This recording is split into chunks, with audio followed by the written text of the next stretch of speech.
warahmatullahi wabarakatuh. Perkenalkan, nama saya Nur Hadijatul Lele. Saya dari kelas 12 IPA 2. Sini saya akan menjelaskan materi PKN tentang kasus pelanggaran hukum.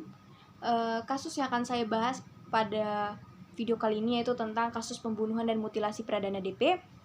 Nah, setelah mendengar nanti cerita yang akan saya ceritakan tentang kasus tersebut, kita akan identifikasikan ada 5. Yang pertama ada faktor penyebab, yang kedua ada jenis pelanggaran yang dilakukan, yang ketiga ada perundang-undangan yang berlaku mengenai kasus ini, yang keempat ada sanksi yang diterima, dan yang terakhir ada solusi. Oke, sebelum kita identifikasi kelima ini, kita dengarkan dulu tentang latar belakang kasus ini.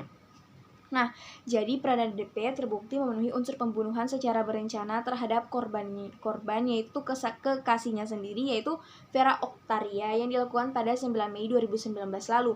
Bukti pembunuhan terencana itu diperoleh dari pemeriksaan dan keterangan salah satu saksi yang menyebut terdakwa akan membunuh korban jika dugaannya terhadap korban betul. Nah, dugaan terdakwa terhadap korban yaitu terdakwa menduga korban menjalin hubungan dengan pria lain, tetapi ujungnya dugaan ini tidak terbukti karena tidak terbukti karena si korban ini mengunci layar HP-nya. Nah, terus HP-nya itu dihilangkan oleh terdakwa. Selain itu, hakim juga menganggap sudah ada niatan terdakwa untuk membunuh karena terdakwa membawa korban ke hotel di Banyuwangi dengan alasan ingin pergi ke rumah bibinya, tetapi terdakwa ini membawa korbannya itu ke hotel gitu.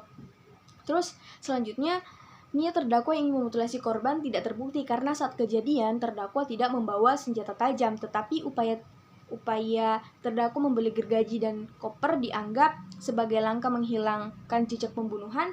Meski akhirnya terdakwa ini gagal, terus terdakwa ini melarikan diri ke Banten. Nah, perdana DP terbukti melakukan pembunuhan berencana terhadap kekasihnya.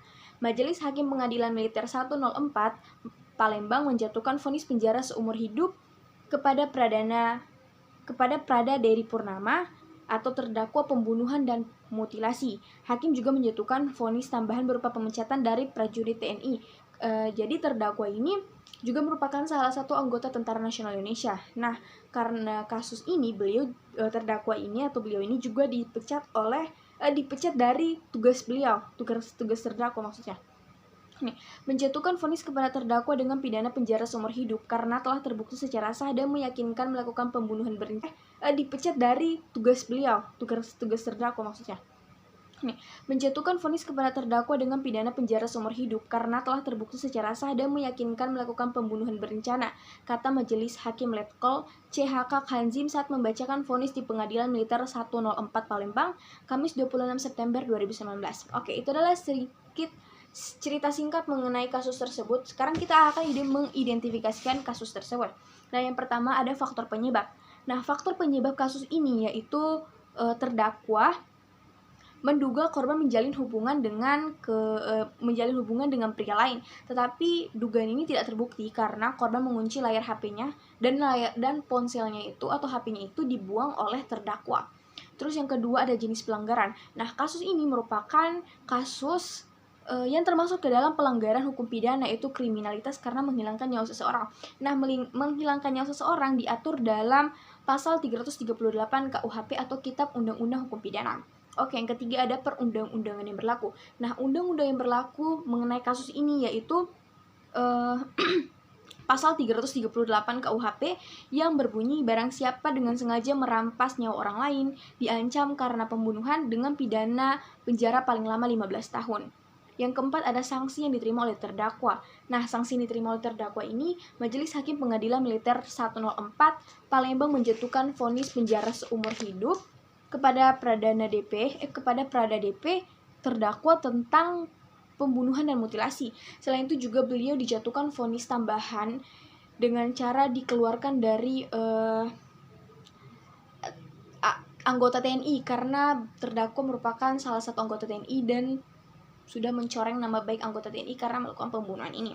Oke, yang terakhir ada solusinya. Solusinya lebih tepatnya sih menurut saya ini tentang cara mengatasi pembunuhan. Nah, yang pertama itu lebih banyak mengajak dan menyadarkan orang-orang agar lebih dekat dengan Tuhan. Dan yang selanjutnya terakhir yaitu mengikuti kegiatan-kegiatan yang bermanfaat atau sosialisasi yang dapat meningkatkan minat dan bakat. Oke, itu saja yang dapat saya sampaikan. Kurang lebih saya mohon maaf. Wabillahi taufiq wal hidayah. Wassalamualaikum warahmatullahi wabarakatuh.